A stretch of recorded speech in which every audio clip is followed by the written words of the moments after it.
It is the 23rd of October, 1942, somewhere south of the coast road at El Alamein, and the desert is lying to everyone who looks at it. From the air, a German reconnaissance pilot banks his aircraft over a vast assembly of British armor, hundreds of tanks parked in neat rows, lorries queued along freshly cut tracks, a pipeline of water tanks and pumping stations stretching toward the front. He photographs it, logs it, and flies home satisfied that he has found Montgomery's main strike force, gathering for an attack that will come from the south in a few weeks' time. He is wrong on every count. The tanks are canvas and timber. The lorries are mostly empty frames. The pipeline pumps nothing, and the men he can just make out moving among the trucks are stuffed sacking, propped upright to cast a human shadow. 200 kilometers away, in a string of canvas-roofed workshops near Cairo, a unit of soldiers who would never fire a shot in anger has spent the better part of a year building this. Painters, a former zoologist, a film director, stage carpenters. They call themselves, without much ceremony, camouflage. Within 3 weeks, the real attack will fall in the north, exactly where the German command did not expect it, and a captured general will tell Bernard Montgomery to his face that he believed the British had an entire extra armored division waiting in the desert. There was no extra division. There were tanks made of Hessian and packing crate, and an army of illusionists who understood something the rest of the war had not yet caught up with: that you could win a battle before a single shell was fired, simply by making your enemy believe the wrong thing. This is the story of how a scruffy unit of painters, stage carpenters, and a Cambridge zoologist, working with little more than canvas, scrap timber, and considerable nerve, built an entire phantom army in the Egyptian desert, and in doing so quietly rewrote how wars would be fought for the rest of the century.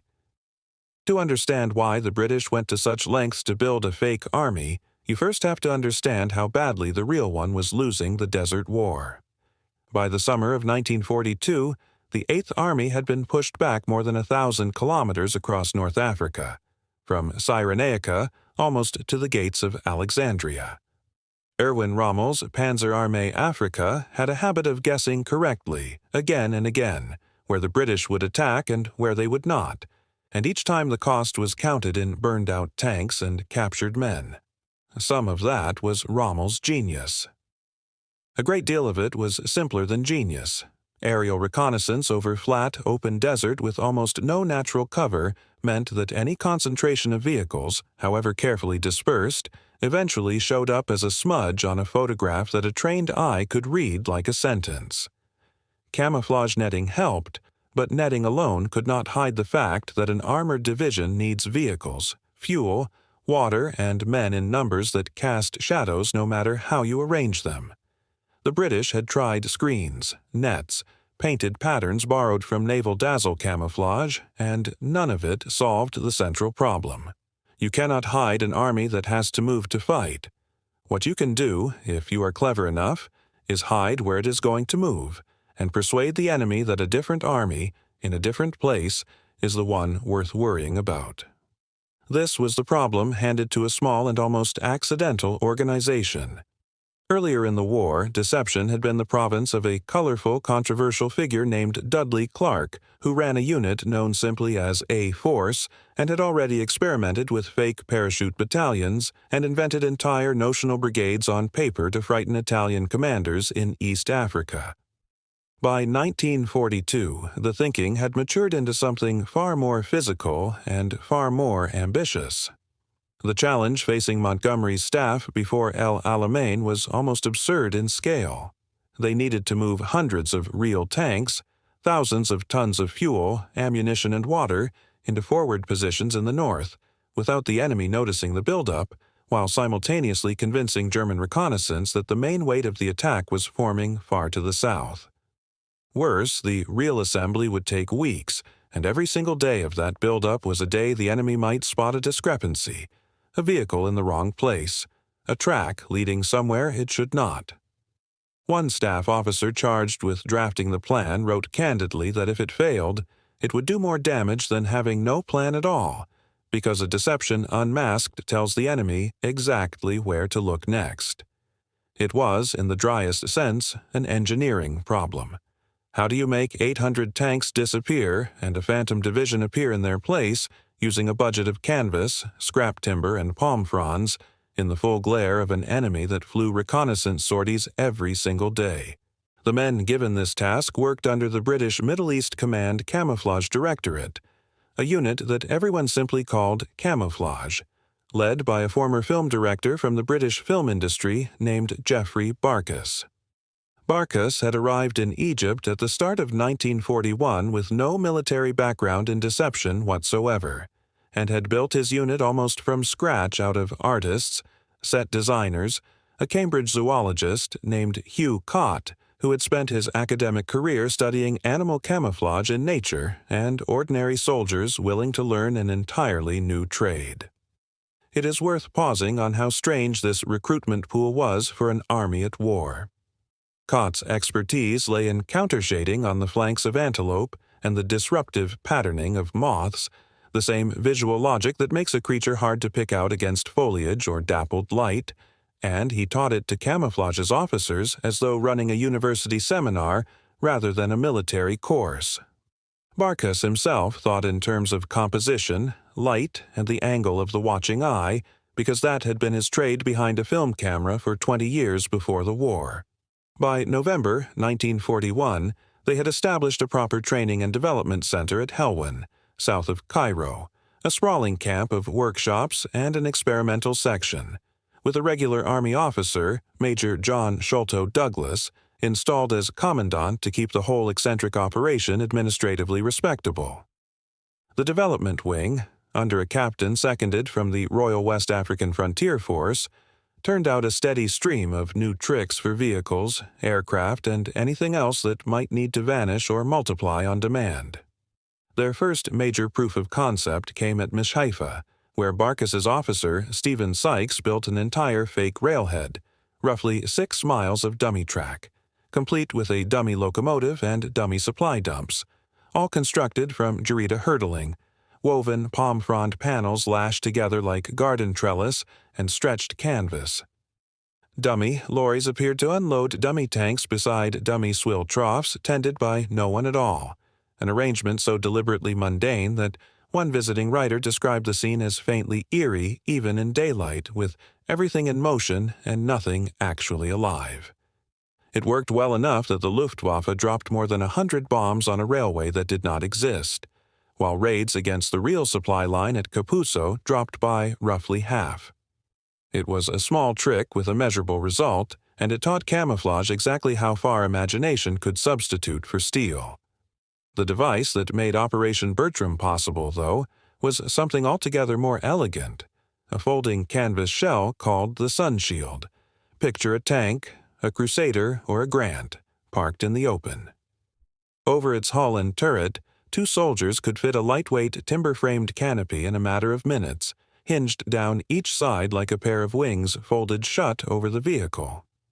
Painted and shaped correctly, the silhouette read from above, and crucially from the angle of a reconnaissance camera, as nothing more interesting than an ordinary 3-ton lorry.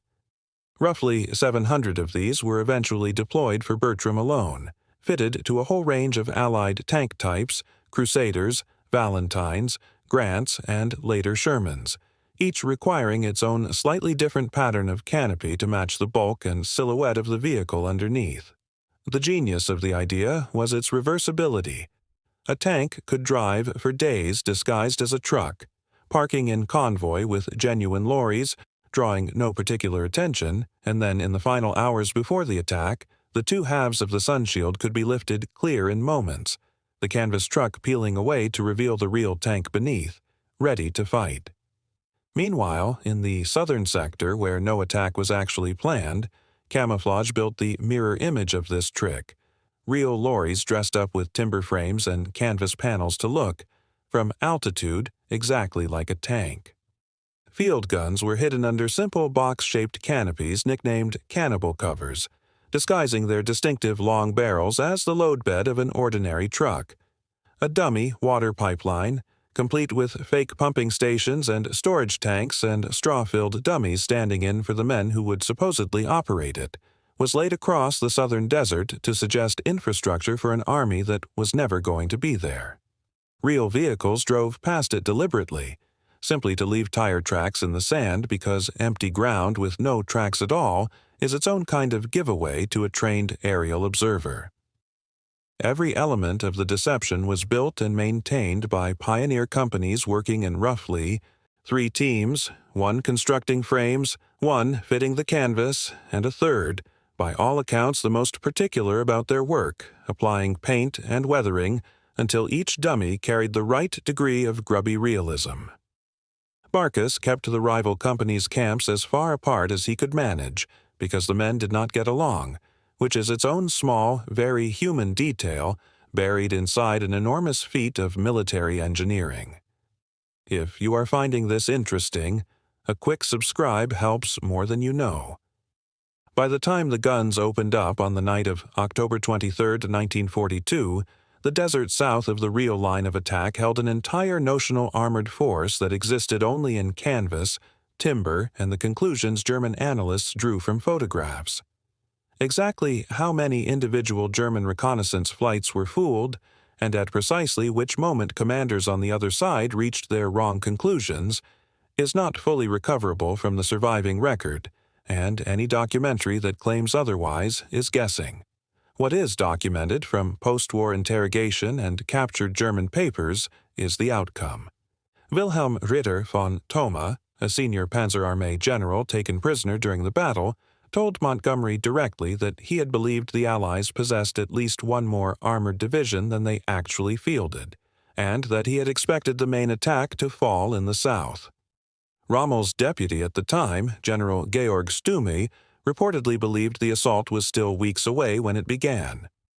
German documents and the accounts of prisoners afterwards confirmed that the phantom Southern force had been taken seriously, not dismissed as a probable trick, which is the only standard by which a deception of this kind can be judged a success. The psychological dimension matters as much as the physical one here. An army that believes its enemy has more tanks than it does will hold reserves back, hedge its commitments, and hesitate at the exact moments when speed matters most. Whether any individual German decision in the days that followed can be traced directly to a particular dummy tank is, frankly, unknowable, and the honest answer is that historians work from the aggregate picture rather than a single smoking gun. The aggregate picture, in this case, is about as clear as these things get: complete tactical surprise, achieved against an enemy commander who had rarely been surprised before. It is worth setting this against what else was happening on camouflage and deception elsewhere in the war, because the British were not alone in trying to fool the camera in the sky. German forces used dummy aircraft and decoy airfields, particularly to protect the V-weapon launch sites later in the war from Allied bombing, and they were reasonably competent at it, but nothing on the scale of an Army-level physical deception like Bertram. Soviet forces on the Eastern Front made extensive use of decoy positions and maskirovka, a broader doctrine of operational deception that in some respects ran deeper than anything the British attempted, though it developed along a largely separate track. The most direct legacy of the desert work, though, ran the other way across the Atlantic. American planners in Britain ahead of D-Day were sufficiently impressed by what camouflage and its associated illusionists had achieved in North Africa that they built an entire unit around the same principle, the 23rd Headquarters Special Troops, nicknamed by history the Ghost Army, formed in January 1944 and stocked deliberately with artists, set designers, and advertising men recruited from New York and Philadelphia. Their inflatable rubber Sherman tanks, weighing a little over 40 kilograms fully inflated, a fraction of the 30-ton weight of the real thing, were a direct technological descendant of the canvas sun shield, simply rendered in a different material for a different theater. The scale of the British contribution to the actual Normandy deception, Operation Fortitude, dwarfed even Bertram. An entirely fictitious army group, supposedly under George Patton and poised to invade the Pas-de-Calais, was conjured into existence through dummy landing craft, fabricated radio traffic, double agents, and exactly the same family of inflatable and timber-framed decoys first proven in the Egyptian desert 2 years earlier. The through line from one tatty workshop at Helwan to the deception that protected the entire Normandy landings is about as direct as military history offers. What, in the end, did a few hundred canvas tanks actually buy the British Army? Materially, almost nothing. A sun shield never stopped a single bullet, and a dummy water tank never quenched anyone's thirst. What it bought was time and uncertainty, the two things an attacking commander values most and an enemy can least afford to grant. Every hour, a German staff officer spent worrying about an armored division that was built from palm fronds was an hour. He did not spend reinforcing the sector where the real blow was about to land. That is a difficult thing to put a number on, and serious historians resist the temptation to claim Bertram single-handedly won El Alamein, because Montgomery's victory rested on artillery, air superiority, logistics, and the simple weight of materiel as much as on trickery. But Churchill himself, announcing the victory to the House of Commons, made a point of singling out the camouflage operation by name, calling the achievement of complete tactical surprise in the desert a marvel, which tells you how seriously the people who actually ran the war took the contribution of a unit with no guns of its own. The legacy outlasted the war by decades. Bertram is generally regarded by historians as the last great army-scale physical deception of its kind, the final time an entire dummy force of this size was built from timber, cloth, and imagination rather than electronics and false signals intelligence. Everything that followed, fortitude, the Ghost Army's traveling road show through France, the elaborate radio deceptions of the later war, built on the same psychological insight but increasingly through the air rather than on the ground. A handful of surviving sunshield frames and photographs of the Mishhefa dummy railhead can still be seen today in the archives of the Imperial War Museum in London. Flat, ordinary-looking objects that gave no hint, sitting in a museum case, of how completely they once rearranged a general's understanding of the battlefield in front of him. Return, for a moment, to that German pilot banking over the southern desert on the 23rd of October, logging tanks that do not exist, reporting a division that was never raised, confident in a photograph that was lying to him with total conviction. He was not a fool, and the men who briefed him were not careless. They were beaten by carpenters and painters who had worked out, before almost anyone else in that war, that an army's strength is not only what it possesses but what its enemy believes it possesses, and that the second thing can sometimes be manufactured more cheaply, more quickly, and more effectively than the first. Geoffrey Barkas never fired a weapon in anger across the whole of his desert war. Neither did Hugh Cott, who returned to Cambridge afterwards and went back to studying the camouflage of moths and reptiles, the very same principles that had just helped defeat a Panzer Armee, only now applied to creatures rather than tanks. The soldiers who built and repainted those dummies day after day, arguing among themselves in camps Barkas kept deliberately far apart, never appear in the official tallies of decorations or casualties, because illusion does not show up neatly in those columns. What they built was, in the most literal sense, nothing. Empty frames, hollow shapes, a railway that led nowhere, and a pipeline that pumped no water, and what that nothing achieved was an army that the enemy spent weeks fearing, a flank he refused to commit fully against, and a victory that Winston Churchill stood up in Parliament to credit, in part, to men who had built it out of palm fronds and paint. There is a particular kind of courage in building something you know is fake, knowing that its only purpose is to be looked at and believed, and knowing that if it is ever seen for what it truly is, the entire plan unravels with it. The British got away with it at El Alamein, and then again, on a far grander scale, on the beaches of Normandy 2 years later. They built phantom armies out of canvas and silence, and for just long enough in just the right place, the enemy believed every inch of them.